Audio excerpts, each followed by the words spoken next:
Okay, so that's what Swivelbot looks like, and that's what our setup's going to look like. You get an iPod Touch, a remote, the robot, and a tripod. So, like I said, it kind of pivots and records audio and video. That'll be really good for posting learning for kids that are absent or distance learning. I want to be very clear from the get-go. It is not an expectation for you to use this. There's nothing that like we're going to have to record these and put these out there for our distance learners. It's just giving you guys options and ideas. We got 5 of these from the Gear Up grant that we got. And right now the game plan is to check them out through the library for people that are interested. We could end up going to like maybe one going to a department or whatever, but just to get started, we want to see who's interested and have those checked out. Today, I didn't want to take too much of your time, so I'm just kind of doing a quick overview of the capabilities and possible uses of it. And at the end, there'll be a survey or a Google form for you guys to fill out. And then that's where I'll get the feedback about who wants to know more. And I'll try and have lunches where we can sit down and talk, maybe like in a hallway or a department, sit down and actually look at the devices and be a little more hands-on. So make sure and fill that out at the end. Now, when you check out a Swivelbot, here's what you get. You get the iPod Touch and you get 3 markers. This is what's called the primary marker. This is the one that will follow, and then if I decide to do manual control, up, down, left, right. And at the end of it, there is a microphone. If I'm using the Swivl app, this functions as a microphone. But you also get these other 2 markers. They have microphones as well. So if you're using the Swivl app, you could put one on one side of the room, one on the other. And that kind of solves the problem of if you're trying to do like teaching and a kid asks a question, a kid at home is not going to hear that question. And these mics kind of solve that problem. They've also been really good just for classroom management. If there's a kid that is, you know, constantly talking, I've put this microphone on their desk and it kind of, I don't know, freaks them out a little bit psychologically to know like he's listening. So that's a subliminal use for those, but it's been really interesting so far. So possible uses in the classroom, there's a couple ways we could use this for distance learning.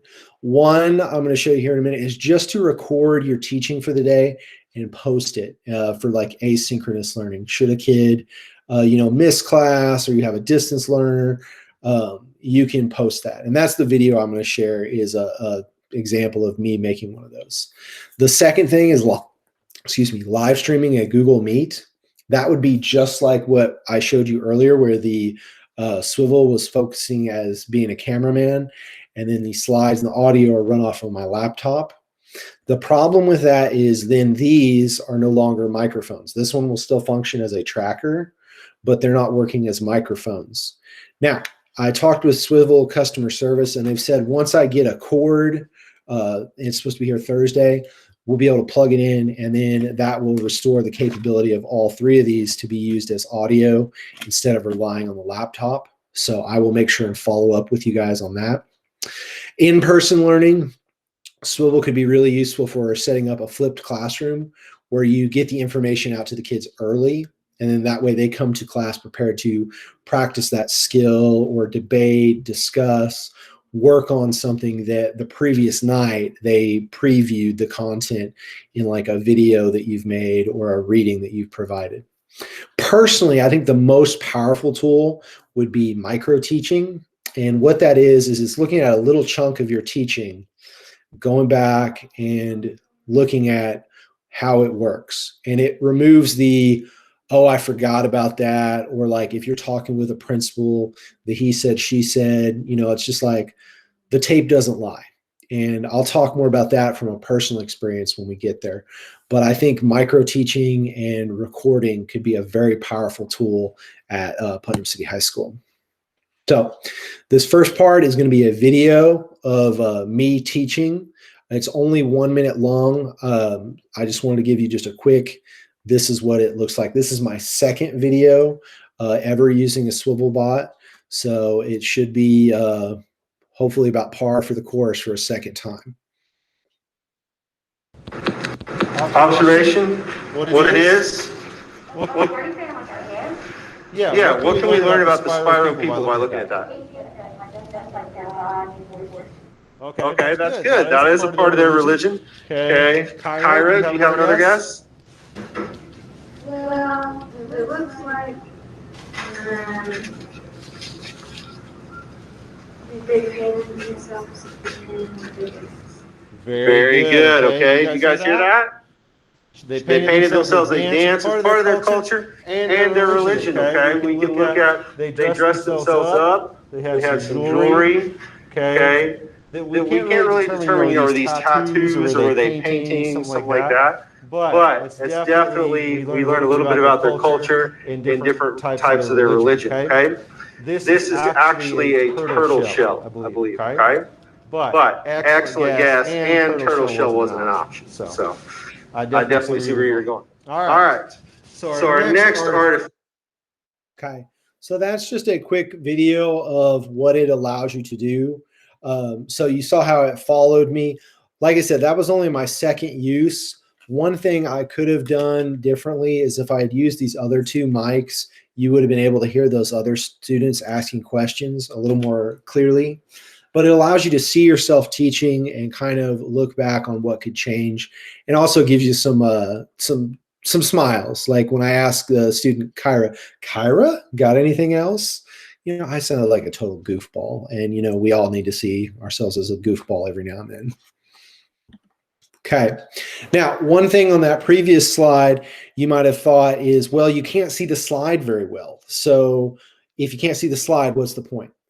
Another lesson, like I said, second time using it.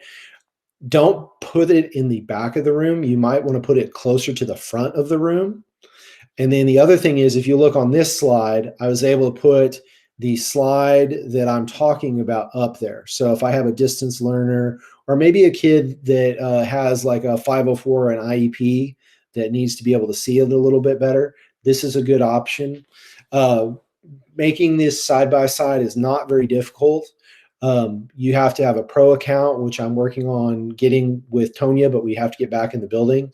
But basically, you just preload your slides into the Swivl app, and then you go to record, and it automatically, when you change slides, this slide on the left side will transition with it.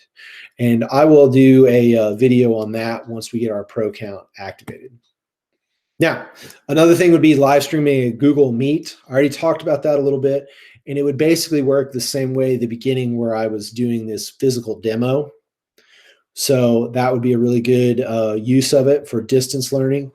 And I hope to have that cord on Thursday, or Steve Stark said he might have the cords I need, and I'll be able to update you guys on that. Several people have tried using a flipped classroom.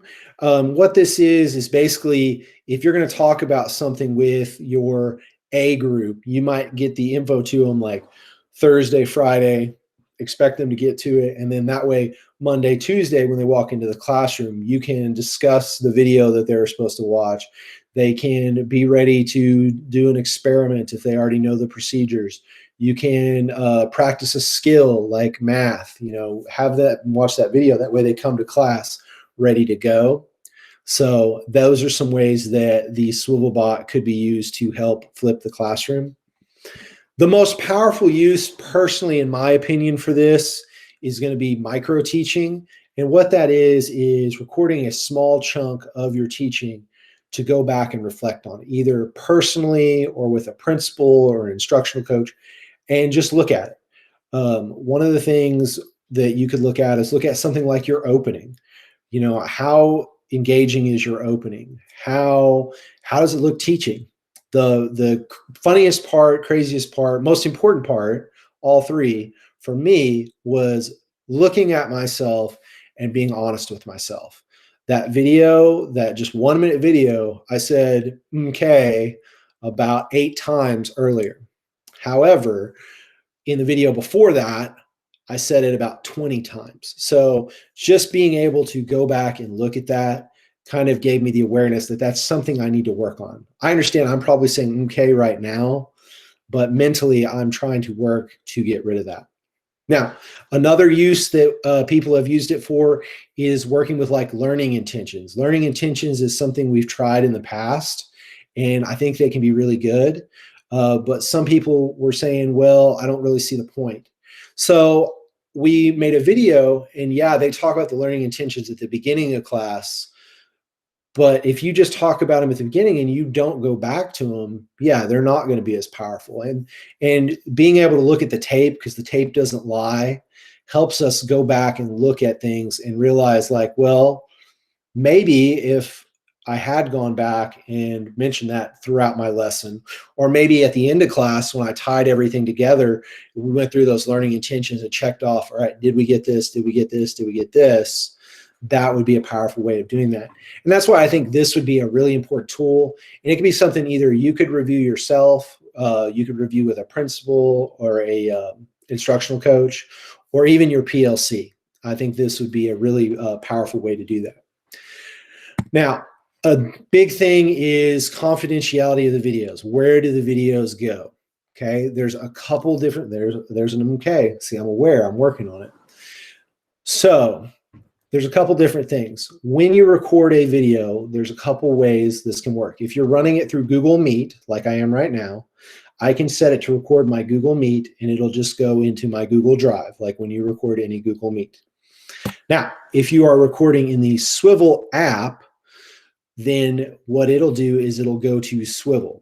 Now, we have a team drive, which is just PC SwivelBot, which is one thing we can do. Or I can add you to the team, and I'll show you what that looks like. So this is the SwivelBot administrative account. These are all the videos that I've made. I definitely need to get rid of some of them. But that's where if you're recording on the PCH SwivelBot account, it'll go. And basically from there, you can download it to your computer and then upload it to YouTube, upload it to your Google Drive, things like that. Another capability that's going to happen when we get our Swivl Pro account is basically it's going to set up a team. I'm going to the administrative side now. And basically once this is activated, I'll be able to add you guys as PCH SwivelBot will be the administrator, but I'll be able to add people. Because like I said, being able to do that side by side with your slide and then your SwivelBot camera is a pro feature. And what this admin thing will allow us to do is say somebody needs to use that feature during Tuesday. What we would do is they would log in and they would just make themselves the pro person. And then it can actually move according to SwivelBot. We'll be allowed to move the pro up and down based on who needs it.